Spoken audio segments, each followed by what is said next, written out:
آج کے درس میں ہم لوگ بات کریں گے نماز تراویح یا قیام اللیل کے بارے میں۔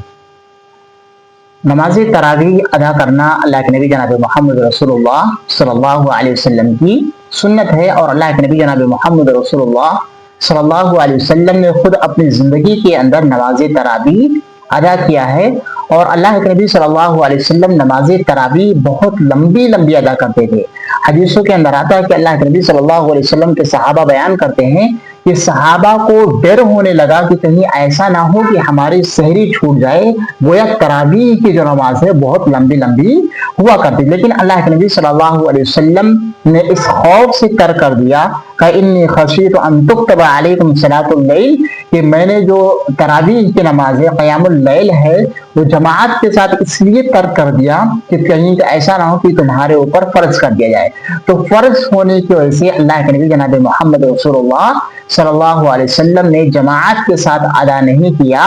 صرف 3 دنوں تک ادا کیا، لیکن امت محمدیہ نماز تراویح جماعت کے ساتھ ادا کر سکتے ہیں، اور اس کے اندر کوئی حرج نہیں ہے، بلکہ اللہ کے نبی صلی اللہ علیہ وسلم کی یہ سنت ہے۔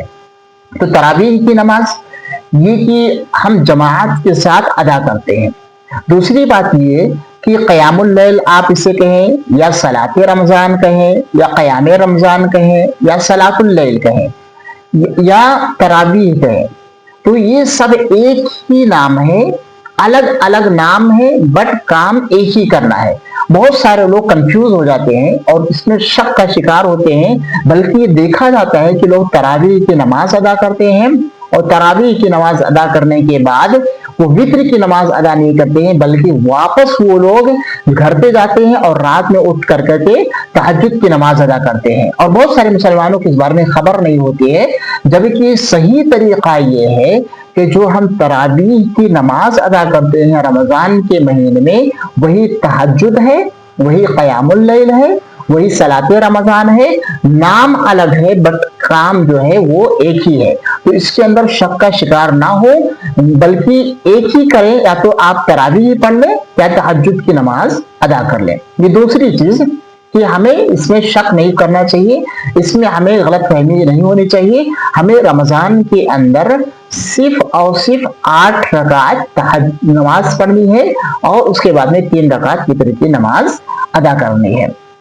دوسری چیز، ہمیں کتنی رکعت پڑھنی چاہیے۔ اللہ کے نبی جناب محمد رسول اللہ صلی اللہ علیہ وسلم کی بیوی ہے کہ عائشہ رضی اللہ تعالیٰ عنہا اللہ کے نبی صلی اللہ علیہ وسلم کے ساتھ رہی ہیں صبح سے لے کے شام تک، اور ہمیشہ اللہ کے نبی صلی اللہ علیہ وسلم کے ساتھ رہتی تھی، اور وہ اللہ کے نبی صلی اللہ علیہ وسلم کو دیکھتی تھی کہ اللہ کے نبی صلی اللہ علیہ وسلم کتنی رکعت نماز ادا کرتے ہیں۔ اما عائشہ رضی اللہ تعالیٰ بیان کرتی ہیں کہ اللہ کے نبی صلی اللہ علیہ وسلم ما کان یزید فی رمضان ولا فی غیری علی 11 رکعتن، کہ اللہ کے نبی صلی اللہ علیہ وسلم رمضان اور غیر رمضان یعنی رمضان کے دنوں میں بھی اور رمضان کے علاوہ دنوں میں بھی 11 رکعت سے زیادہ اللہ کے نبی صلی اللہ علیہ وسلم نماز ادا نہیں کرتے تھے۔ گویا کہ 8 رکعت اللہ کے نبی صلی اللہ علیہ وسلم تراویح یا قیام اللیل ادا کرتے تھے، اور 3 رکعت اللہ کے نبی صلی اللہ علیہ وسلم وتر کی نماز ادا کرتے تھے۔ کل ملا کر کے 11 رکعت ہوتے ہیں۔ تو پورے رات کے اندر ہمیں 11 رکعت نماز ادا کرنی ہے، اور یہ اللہ کے نبی جناب محمد رسول اللہ صلی اللہ علیہ وسلم کی سنت ہے۔ اب اس کا فائدہ کیا ہے؟ اللہ کے نبی صلی اللہ علیہ وسلم نے تو ہمیں رمضان کے روزے رکھنے کا، اس کی تراویح ادا کرنے کی طریقہ بتایا، لیکن فائدہ کیا ہے؟ اللہ کے نبی جناب محمد رسول اللہ صلی اللہ علیہ وسلم فرمایا کہ من قام رمضان ایمانا و احتسابا غفر له ما تقدم من ذنبه۔ اللہ کے نبی صلی اللہ علیہ وسلم بیان فرمایا کہ جو آدمی رمضان کے اندر قیام کرے، یعنی تراویح کی نماز ادا کرے، قیام اللیل کرے، اللہ کے نبی صلی اللہ علیہ وسلم نے فرمایا کہ اگر وہ ایمان کی نیت سے، ثواب کی نیت سے اگر وہ کرتا ہے، غفر له ما تقدم من ذنبی، تو اس کے جتنا گزشتہ گناہ ہوتے ہیں، پہلے جتنے گناہ ہو گئے ہیں، وہ اللہ تبارک و تعالیٰ ان گناہوں کو معاف کر دیتے ہیں۔ گویا ہمیں پتہ یہ چلا کہ رمضان کے اندر ہمیں یا تو تراویح ادا کرنی ہے، قیام اللیل ادا کرنی ہے، تو وہ 8 رکعت ادا کرنی ہے، اور 3 رکعت وتر ادا کرنی ہے۔ اسی طریقے سے ہمیں تراویح کے بعد ہمیں الگ سے تہجد کی نماز پڑھنے کی ضرورت نہیں ہے،